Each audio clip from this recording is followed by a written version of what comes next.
été abattus par des gens qui avaient un fusil avec la croix gammée en disant qu'on ne veut pas voir des Noirs en Russie. Mais qu'est-ce qu'on a vu? Aucun Africain n'est sorti. Aucun Africain ne s'est présenté devant une ambassade de Russie. Le gouvernement camerounais n'a même pas réagi. Même pas de condoléances. La Russie n'a totalement rien dit. Mais en Afrique, les Africains sont là pour dire Poutine est fort, il est fort, c'est lui qui nous aime, il viendra nous sortir du joug contre la France, contre les Américains. Il est fort. Et il vous laisse tuer chez lui.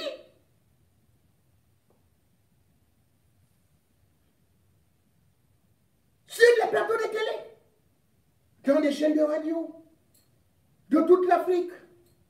Aujourd'hui, on parle des États-Unis comme si c'était nos premiers Noirs, Camerounais, Congolais, Gabonais, Ivoiriens, Sénégalais, Guinéens, Tchadiens, Maliens, Togolais, qui se faisaient tuer.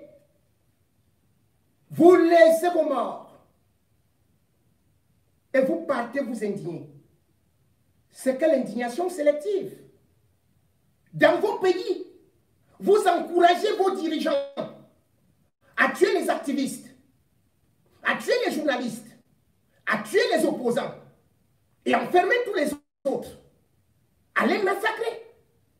Mais vous partez pleurer George Floyd aux États-Unis. Êtes-vous normaux? Et le pire dans tout ça, c'est lorsqu'on voit que en même temps, un noir se lève pour dire non, ce qui est en train de se passer dans mon pays, je vais me sacrifier. La guerre qui se passe dans mon pays, l'armée camerounaise qui a déjà tué 15 000 Noirs, 15 000 Noirs, 15 000 Camerounais. Les Amazoniens de l'autre côté, qui sont en brousse. Personne ne s'est indigné. On s'indigne plutôt que celui qui a porté cela dans son cœur, qui au salon de l'agriculture a réussi à faufiler entre les services de sécurité pour dire, Monsieur Macron, on tue chez moi, on assassine chez moi, Calibri Calibro. Et qui, hier, a pris le courage d'aller devant l'Assemblée nationale française, qui n'était pas vide, parce que les députés étaient dedans, pour aller avec un bidon d'essence, dire qu'il s'y ment. Mais aujourd'hui, au lieu qu'il soit considéré comme un résistant, comme les Français ont considéré les leurs, il est considéré comme un idiot. On monte des fake news, on prend le Parisien, on plaque la photo de Calibri Calibro, et les Camerounais s'extasient. Ils mettent que voilà un gay, comme tout le monde qui est opposant, un homosexuel au Cameroun, selon les Camerounais. Calibri Calibro, qui pourtant a une femme, qui attend sa grossesse, et qui attend son bébé, est maintenant taxé d'un partisan, d'un militant, d'un membre de la Gay Pride.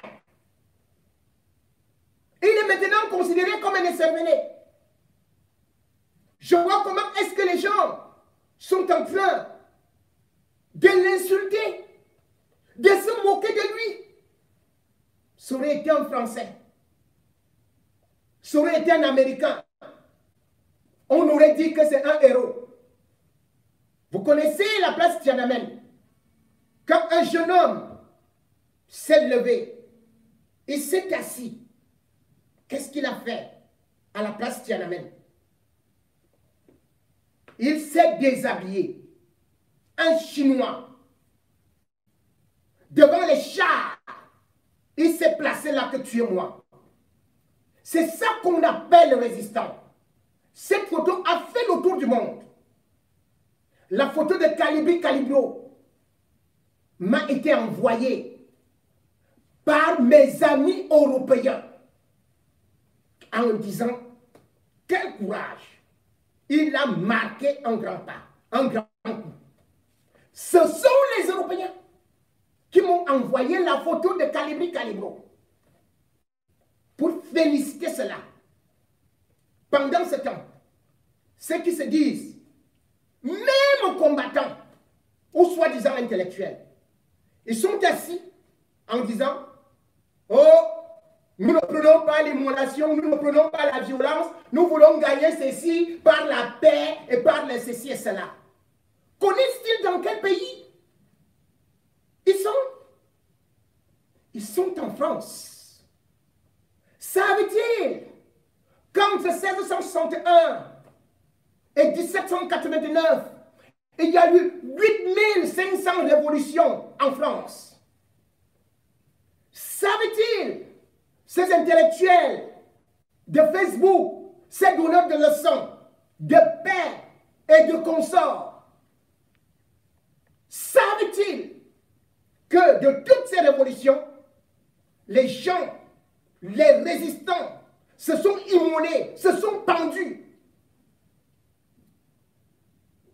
Savent-ils le nombre de morts qu'il y a eu en France, là où ils sont réfugiés? Là, ils ont pris la nationalité. N'ont-ils pas vu les émeutes de 2005 en France? Où les jeunes brûlaient tout? Ne voient-ils pas ce qui vient de se passer avec les gilets jaunes qui attaquaient la police, lançaient les cocktails Molotov? Voilà les intellectuels camerounais, toujours prêts à critiquer les actes de bravoure, insulter Kalibri Kalibro, insulter Maxi Seigneur Ivoire, parce que eux, ils ont des photos. Eux, ils sont assis. Eux, ils ne risquent rien. Mais ils disent que la seule chose qu'ils risquent, c'est de perdre la nationalité française. Kalibri Kalibro, lui, il risque gros.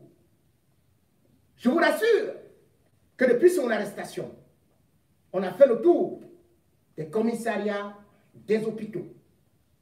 Et je peux vous dire que lorsque j'ai lancé l'alerte hier pour le 7e arrondissement, je remercie beaucoup de combattants qui sont partis là-bas, de Baba en passant par le général Wanto, en passant par Max Seigneur Ivoire, en passant par le doyen, ou encore le fils du planteur, et une cinquantaine d'hommes braves qui sont partis là-bas,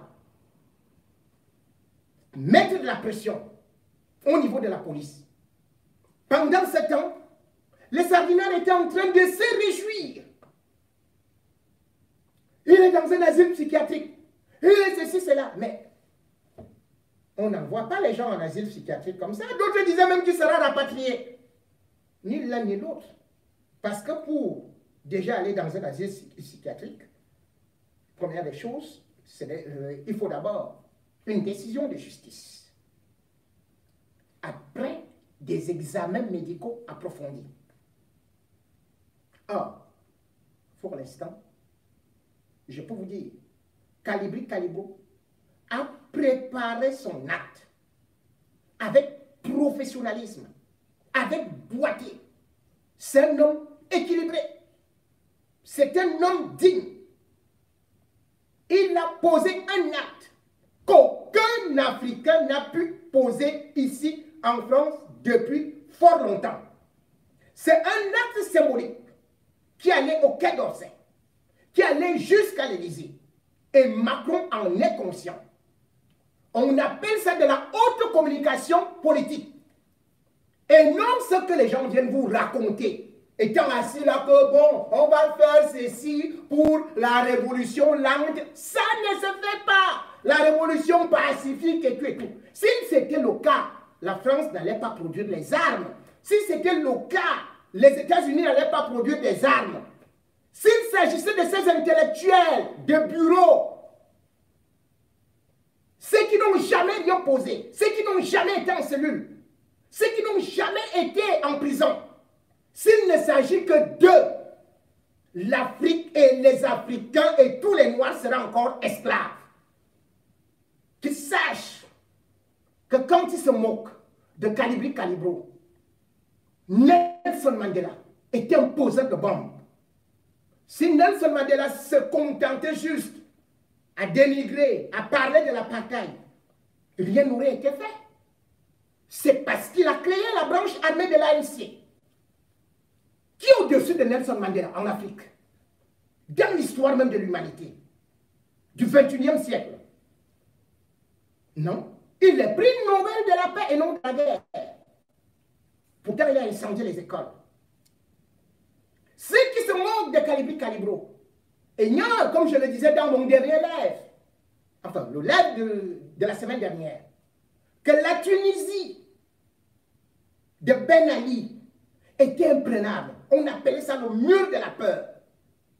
Et que Mohamed Bouazizi a été celui-là qui a fait tomber le mur. Lorsque le 10 décembre 2010, il a accepté Simonet. Il avait une vie devant lui.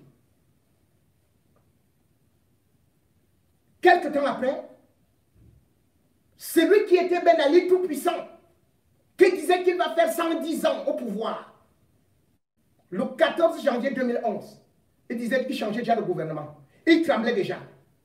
6 jours plus tard, il était déjà parti. Le 24, mandat d'arrêt. N'oubliez pas que ce Ben Ali-là est mort en juillet 2019.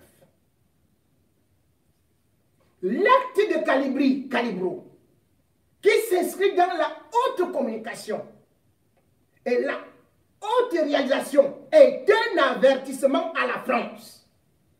La France qui soutient le régime Biya, la France qui soutient la dictature, la France qui orchestre tout ce qui se passe aujourd'hui en Souma, en Afrique. Et la France a toujours eu à céder lorsqu'elle trouve devant elle des hommes qui ont des couilles, des hommes qui peuvent parler en levant la tête, des hommes qui peuvent passer par des actes, des hommes qui sont capables de se lever, de se soulever. Vous vous rappelez certainement de celui qu'on a appelé le Spartacus noir.